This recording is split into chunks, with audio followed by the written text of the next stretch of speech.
আসসালামু আলাইকুম রাহমাতুল্লাহি ওয়া বারাকাতুহু। আজকের ভিডিওতে আমরা আপনাদের জন্য এমন একটি পাওয়ারফুল আমল নিয়ে এসেছি যার নাম শুনলে আপনারা খুশি হয়ে যাবেন, বিস্মিত হয়ে যাবেন এবং বুঝে যাবেন যে আমলের ফজিলত কেমন। শুধু আপনাদের অনুরোধ করব, আপনারা যদি এই সূরাটি জীবনে একবার শুনে নেন তাহলে ইনশাআল্লাহ আপনাদের বাসার সকল সমস্যা দূর হয়ে যাবে, আপনার বাসার দারিদ্রতা দূর হয়ে যাবে, আপনাদের বাসার ব্যবসার সকল কাজে বরকত আসতে লাগবে ইনশাআল্লাহ। আল্লাহ তাআলার রহমত আপনাদের বাসায় বর্ষিত হবে, গায়েবীভাবে সাহায্য পাবেন এবং অনেক ধন সম্পত্তির মালিক হয়ে যাবেন। অর্থাৎ মহান আল্লাহ তাআলার তরফ থেকে আপনি গায়েবীভাবে রহমত এবং অনেক বেশি ধন সম্পদ পেয়ে যাবেন। তো আপনাদের এই সূরাটি পাঠ করতে হবে না, শুধু এই সূরাটি এই আমলে আমরা আপনাদেরকে এই ভিডিওতে বলে দেব, আপনারা শুধু তা শুনে নেবেন। আপনারা যদি এই আমলটি জীবনে একবার শুনে নেন তাহলে এর থেকে আপনাদের সকল কাজ সম্পূর্ণ হয়ে যাবে। এই আমলটির ফজিলত অনেক বেশি, কেননা এটি কোরআন শরীফের অনেক বিশেষ একটি সূরা। আর এই আমলের সম্বন্ধে কি বলবো, সূরা ইয়াসিন সম্বন্ধে তো সকল মানুষই বলে থাকে এটি কোরআন শরীফের মন। আপনাদের এই আমলটি পাঠ করতে হবে না, বরং আপনাদের এই আমলটি শুনতে হবে। এই আমলটি যদি আপনি আপনাদের জীবনে শুধুমাত্র একবার শুনে নেন তাহলে ইনশাআল্লাহ এর থেকে আপনাদের সকল কাজ সহজ হয়ে যাবে। ওই ব্যক্তি বেশি বেশি দুর্ভাগ্যবান যে সূরা ইয়াসিন পাঠ শুনবে না। এই আমলটি এবং এই সূরাটি আপনারা যে কোনো সময় শুনতে পারেন, যখনই আপনাদের সময় হবে। অর্থাৎ আপনারা যদি কোনো কাজ করে থাকেন তাও আপনারা এটি শুনতে পারবেন। আপনারা এটি দিনেও শুনতে পারবেন, আবার রাতেও শুনতে পারবেন। বন্ধুরা, সূরা ইয়াসিনের ফজিলত সম্পর্কে বর্ণনা করে আমি আপনাদের বুঝিয়ে শেষ করতে পারবো না। শুধু আপনাদের কাছে একটি অনুরোধ করব, আপনারা শুধু মনোযোগ সহকারে এই আমলটি শুনুন এবং এর পরে যে দোয়া করা হবে আপনারা অবশ্যই তাতে অংশ নেবেন। এতে অনেক বেশি উপকৃত হবেন ইনশাআল্লাহ, এবং আপনাদের সকল সমস্যা কিছু মিনিটের মধ্যে শেষ হয়ে যাবে। এই সূরার এতই ফজিলত রয়েছে কারণ কোরআন শরীফের সবচেয়ে বেশি পাঠ করা সূরা হচ্ছে সূরা ইয়াসিন অথবা সূরা রহমান।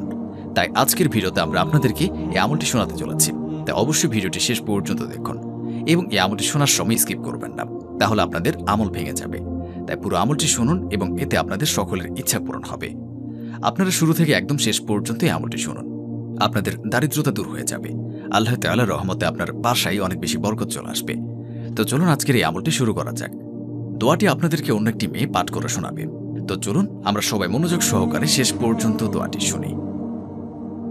এখন সময় হচ্ছে আল্লাহর কাছে বরকত পাওয়ার। এখন আপনারা 3 বার দুরূদ শরীফ পাঠ করে নিন। আপনারা যে কোনো দুরূদ শরীফ পাঠ করতে পারেন এবং 3 বার সূরা ফাতিহা পাঠ করুন এবং আবার 3 বার দুরূদে ইব্রাহিম পাঠ করে নিন, অথবা যে কোনো দুরূদ শরীফ পাঠ করতে পারেন। এবং তারপর আল্লাহ তাআলার দরবারে হাত উঠিয়ে দোয়া করবেন। আপনারা করুণা করে কান্না করে দোয়া করবেন। আল্লাহ তাআলার কাছে আপনার সকল ইচ্ছার কথা বলুন। অসুস্থ থাকলে তা থেকে শেফা দানের দোয়া করুন। যা ইচ্ছা রয়েছে তার জন্য দোয়া করুন। মহান আল্লাহ রাব্বুল আলামিন তা অবশ্যই কবুল করবেন। নিজেও এই আমলটি করুন এবং অন্যদেরকেও এই আমলটি করার সুযোগ করে দিন। তো বন্ধুরা, চলুন দোয়া করে নিই। তো আসুন এর আগে একবার দুরূদ শরীফ পাঠ করে নিই। আল্লাহুম্মা সাল্লি আলা মুহাম্মাদ ওয়া আলা আলি মুহাম্মাদ কামা সাল্লাইতা আলা ইব্রাহিম ওয়া আলা আলি ইব্রাহিম ইন্নাকা হামিদুম মাজিদ। আল্লাহুম্মা বারিক আলা মুহাম্মাদ ওয়া আলা আলি মুহাম্মাদ কামা বারাকতা আলা ইব্রাহিম ওয়া আলা আলি ইব্রাহিম ইন্নাকা হামিদুম মাজিদ। যারা এই ভিডিওটি দেখছেন তাদের সকলের মনের আশা আল্লাহ তাআলা পূরণ করুন। যারা চিন্তিত আছেন আল্লাহ তাআলা তাদের চিন্তা দূর করে দিন। যাদের খারাপ সময় চলছে আল্লাহ তাআলা তাদের খারাপ সময়কে ভালো সময় পরিবর্তন করে দিন। যারা এই আমলটি করবেন আল্লাহ তাআলা তাদের সফলতা দান করুন। যাদের বাসায় এবং ব্যবসায় বরকত নেই আল্লাহ তাআলা রাব্বুল আলামিন তাদের বাসায় এবং ব্যবসায় বরকত দান করুন। যারা গরিব, যারা অভাবে আছেন আল্লাহ তাআলা তাদের গরিবী এবং অভাবী দূর করে তাদেরকে অনেক ধন সম্পদ দান করুন। যারা কাজ পায় না আল্লাহ তাআলা তাদের হালাল রুটি রুজির তৌফিক দান করুন। যারা ধারগ্রস্ত, যারা ধার নিয়েছেন, যারা ধার নিয়ে অসহায় হয়ে গিয়েছেন আল্লাহ তাআলা তাদের ধার থেকে নাজাত দান করুন। যাদের সন্তান নেই আল্লাহ তাআলা তাদের সন্তান দান করুন। যারা নেক দিলে দোয়া করবে এবং আপনার দরবারে দোয়া করবে এবং নিজের ঈমানের জন্য দোয়া করবে, নিজের দ্বীনের জন্য দোয়া করবে, তাদের সকল দোয়া কবুল করুন। তাদের যে আশা আকাঙ্ক্ষা রয়েছে তার সকল আশা পূরণ করুন। ইয়া মাবুদ, যারা অসুস্থ আছেন আল্লাহ তাআলা তাদের সুস্থতা দান করুন। যাদের বাসায় ঝগড়াঝাটি লেগেই রয়েছে তাদের বাসা থেকে ঝগড়াঝাটি দূর করে দিন এবং তাদের বাসায় সুখ এবং শান্তি দান করুন। আল্লাহ তাআলা আমাদের সকলকে নেক রাস্তায় চলার তৌফিক দান করুক, গুনাহ থেকে রক্ষা করুন এবং 5 ওয়াক্ত নামাজ পড়ার তৌফিক দান করুন। আমিন। ভিডিওটি ভালো লাগলে অবশ্যই লাইক, কমেন্ট এবং সাবস্ক্রাইব করবেন এবং আপনাদের যদি কোনো প্রশ্ন থাকে আমাদের কমেন্ট করে জানাবেন। আমরা চেষ্টা করব আপনাদের প্রশ্নের সঠিক উত্তর দেওয়ার।